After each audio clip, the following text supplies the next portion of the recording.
जोरदार घोषणाबाजी करतायत। सर्वांची एकच मागणी आहे की एफआयआर दाखल करून घेतला पाहिजे। तर रोहित पवार, युगेंद्र पवार हे सर्वच आता अधिकाऱ्यांची चर्चा करतायत।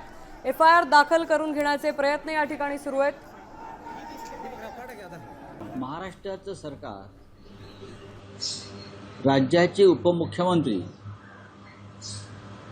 आणि महाराष्ट्रातले एक महत्त्वाचे नेते, लोकप्रिय नेते अजित पवार यांचा अपघात, ज्याला सरकार अपघात म्हणतंय, आम्ही म्हणत नाही, आम्ही सदोष मनुष्यवध म्हणतो, इतकं हलक्यात घेत आहे।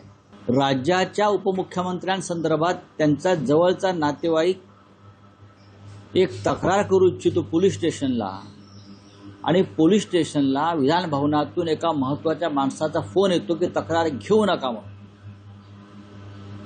हा काय प्रकार आहे?